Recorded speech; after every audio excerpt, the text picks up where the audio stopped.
Bienvenue à cette exploration. Aujourd'hui, on plonge dans une idée assez déroutante.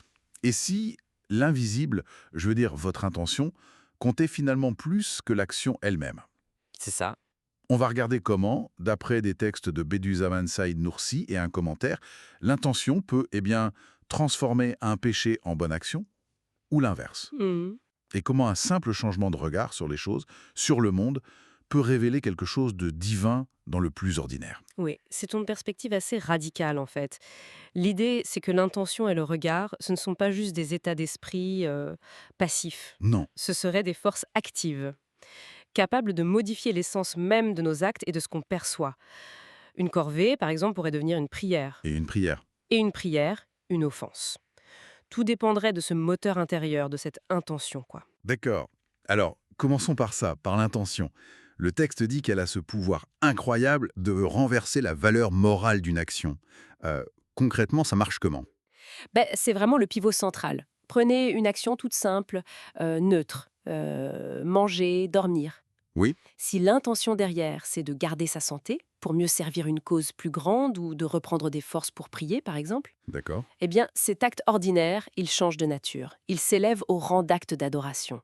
Même s'habiller, si c'est fait par respect de certains principes ou pour préserver sa pudeur, ça peut être vu comme ça. C'est fascinant, vraiment. Mais alors, l'inverse est vrai aussi. Une bonne action, mettons une action religieuse, une adoration, ça peut devenir mauvais. Absolument. Et c'est là que ça devient un peu plus délicat peut-être. Ah oui? Oui, un acte de dévotion, comme prier ou faire la charité, s'engager pour une cause juste, ou même chercher la connaissance, Des choses importantes. très importante.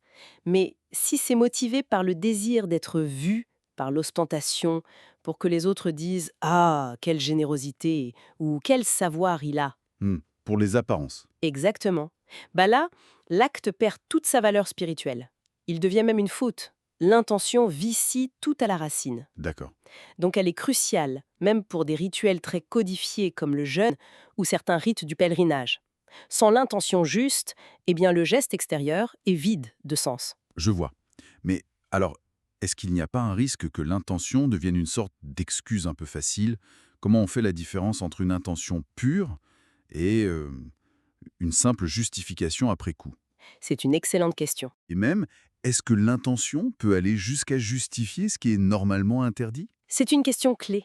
Et les textes l'abordent, justement, à travers des cas un peu extrêmes, des cas limites. Par exemple? Par exemple, en situation de nécessité absolue, disons pour survivre, consommer quelque chose d'interdit normalement, si c'est pour préserver sa vie qui est vue comme un dépôt sacré, ça devient une obligation. Ah oui, d'accord. Ou un autre exemple, mentir à un ennemi en temps de guerre pour protéger les siens. Ça peut être permis, voire même considéré comme méritoire dans certaines traditions. D'accord.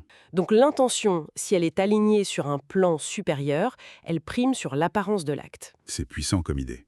Passons maintenant au deuxième concept clé. Le regard, la perspective.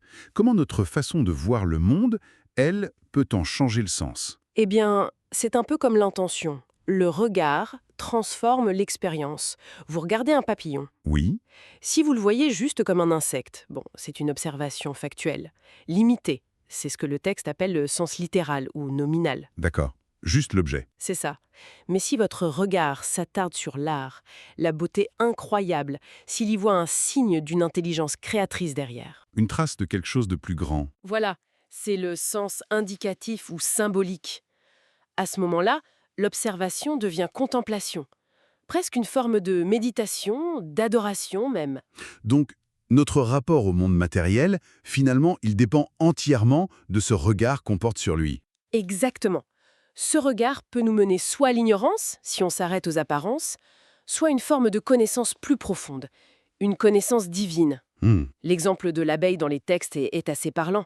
Si on essaye de comprendre comment l'abeille fait le miel, en se concentrant uniquement sur l'insecte lui-même, sur sa biologie, Ce qui est déjà fascinant en soi. bien sûr, mais selon cette perspective, ça reste au niveau des causes secondes. C'est vu comme une forme d'ignorance, car on manque le principal. Et le principal, ce serait quoi? Ce serait de voir l'abeille comme un instrument, un agent qui accomplit une tâche ordonnée par une volonté supérieure, et d'admirer la sagesse divine à travers cet acte. Là, on accéderait à une connaissance par Dieu, Le regard dépasse la créature pour entrevoir le créateur. C'est d'une vision du monde très intégrée. Alors, si on devait résumer, qu'est-ce qu'il faut retenir de cette exploration des idées de Nursi?